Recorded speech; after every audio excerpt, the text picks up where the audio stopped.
Bills Mafia, sit down, because what I'm about to walk you through is going to change the way you look at this entire conference. For years, every single conversation about the Buffalo Bills starts the exact same way. What are the Bills missing? What's the weakness? What's going to go wrong this time? And look, that scrutiny makes sense. We watch this team every single week. We know their flaws better than anybody. But here's the part nobody wants to admit out loud. While Buffalo has been getting picked apart under a microscope, the rest of the AFC has been quietly falling apart right in front of us, and almost nobody is talking about it. Today, we are flipping the script. We are going team by team through the so-called contenders standing between the Bills and a championship, and we are exposing every single crack in their foundation. By the time this video is over, you are going to understand exactly why Buffalo isn't just in the conversation for Super Bowl contention. Buffalo might actually have the clearest, cleanest path of anybody in this conference. Let's start with the team that somehow, and I mean somehow, is sitting at the top of the AFC in Super Bowl odds heading into this season. The Baltimore Ravens. Now stop and think about that for a second. Because the Ravens did not even make the playoffs last year. They stayed home in January while the rest of the contenders battled it out. And yet odds makers are treating them like the class of the conference. That doesn't add up, and once you start digging into their roster, you'll see exactly why that ranking should be questioned.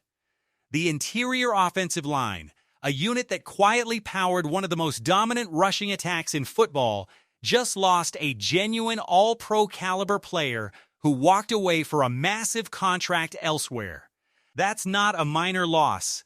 That's a hole in the exact part of the roster that made their entire offensive identity work.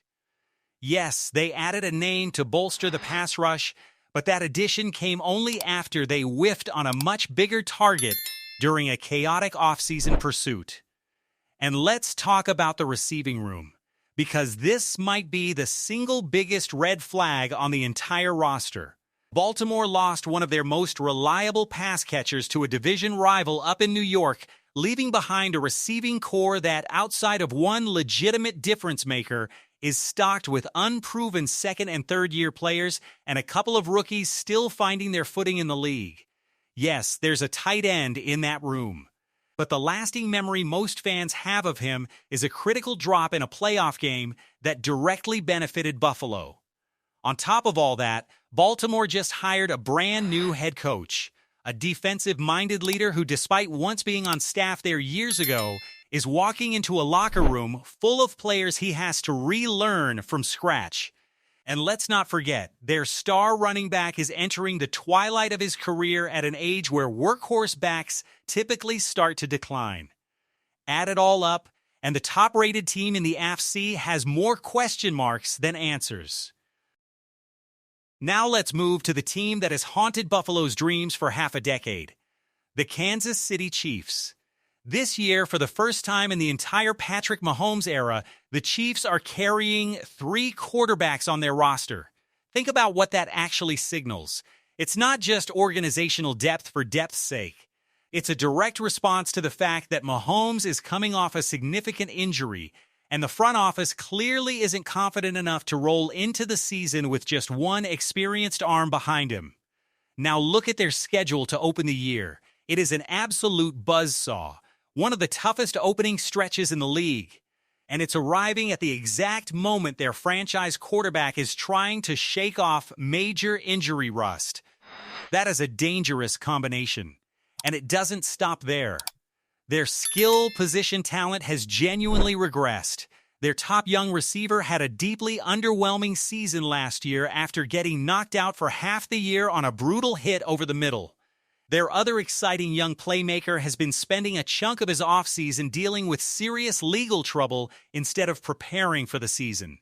Their new running back arrives with a Super Bowl MVP pedigree, sure, but Kansas City hasn't had a truly dominant workhorse rusher in years, and there's no guarantee that changes now.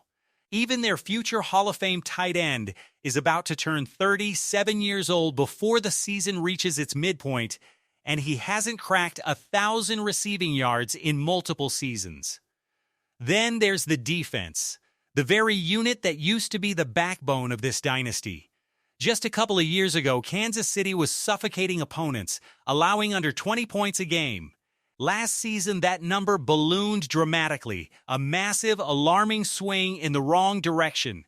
And to make matters worse, their right tackle situation is a genuine mess after cutting their longtime starter as a cap-saving move, leaving behind a competition between two replacement-level options, one of whom was literally cut in a previous preseason before bouncing around the league. This is not the same invincible Kansas City machine Buffalo has lost to 4 times in 5 years. Cracks are showing everywhere. Next up, the New England Patriots, a team that reportedly has its own content creators openly admitting Buffalo is licking its chops over their weaknesses heading into this season. And when your own fan base is publicly cataloging your roster holes, that tells you everything you need to know. Let's start at quarterback. Behind their starter, there is essentially nothing.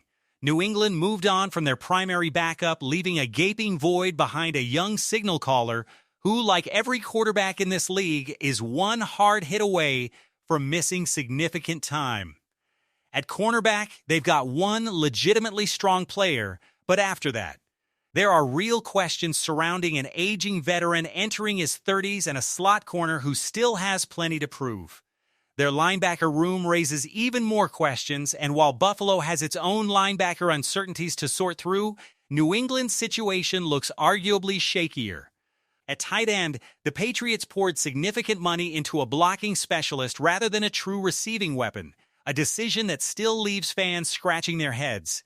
They brought in a rookie and a proven veteran to round out the room, but there are legitimate concerns about production at that position. And then there's the trenches.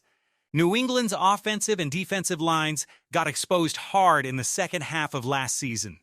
They started the year remarkably healthy, and then everything unraveled. Injuries piled up, the losses started stacking, and by the time they hit their late-season matchup against Seattle, this was a team battling through an injury report that ballooned to over a dozen players. Even when they beat Buffalo later in that same season, they were far from the healthy, complete roster fans remember from earlier months. This is not a team built to survive a full 16 or 17 game gauntlet unscathed twice in a row. Now let's talk about a team that's actually trending upward but still isn't without serious concerns. The Los Angeles Chargers. And look, credit where it's due, there's real reason to be excited about this roster. Their quarterback has shown flashes of a genuinely special ascending talent, the kind of dual-threat playmaker who draws comparisons to a lighter version of Josh Allen himself. Pairing him with an innovative new offensive mind at the helm could absolutely elevate this offense to a new level. But major transitions come with major risk. Their defensive coordinator is gone. Their offensive philosophy is shifting entirely, moving away from one system and into a completely different approach. Yes, they're getting back 2 crucial offensive linemen from injury, which should help stabilize things, but transitions like this rarely go perfectly smoothly in year one. The interior of their offensive line remains a legitimate question mark, and nobody seems entirely sure who their lead running back even is heading into training camp, which is not exactly a ringing endorsement of that position group. But the biggest concern of all for the Chargers is their pass rush. This unit has not received any major talent infusion in recent years. Yes, they still have a respected veteran edge rusher, but he's getting up there in age, and other pass rush pieces have already departed for other teams. Expect this defense to give up points in bunches this season, even as their offense potentially takes a step forward. It's a boom or bust profile, not a lockdown contender. Then there's the Houston Texans, a team that actually beat Buffalo during the regular season last year and looked very dangerous on defense while doing it. But dig beneath the surface, and there are real structural problems. Their offensive line, the single biggest issue plaguing this team last season, got another overhaul this offseason. But swapping pieces around doesn't automatically mean improvement. They added some earlier round draft picks to the mix, But this wasn't the kind of aggressive, sweeping rebuild that instantly fixes a broken unit. And the million-dollar question hovering over this entire franchise remains unanswered. Can their quarterback actually return to the electric form he flashed during his rookie season? All signs suggest that's unlikely. Their top receiver could have a big year, their tight end could have a big year, and they added a proven veteran running back to the backfield. But none of that matters if the offensive line in front of them can't protect the quarterback, because we already saw what happened last time that unit failed. Their starter got hurt, and they were forced to trot out a backup for stretches of the season. On defense, Houston had to open the checkbook to retain some of their top talent, but that spending spree came at a cost. The depth behind their starters is thin, dangerously thin. This is a defense loaded with expensive, talented starters, but if key names go down with injury, there simply isn't the same cushion of depth that a team like Buffalo enjoys. Losing a top-level piece for Houston is a season-altering blow in a way that losing a similar-caliber depth piece simply isn't for the Bills. And finally, we arrive at the team that ended Buffalo's season last year and still stings every time it crosses our minds. The Denver Broncos. Their franchise quarterback battled through a gruesome injury at the end of that very playoff game against Buffalo, and while there are encouraging signs pointing toward him being ready for the start of the season, there's real reason to be skeptical about his mobility returning to full form this early in his recovery. Denver has poured an enormous amount of draft capital and financial resources into their receiving core, adding multiple young playmakers, trading significant draft capital for another established name, and stacking their tight end room with what amounts to nearly a dozen bodies at the position.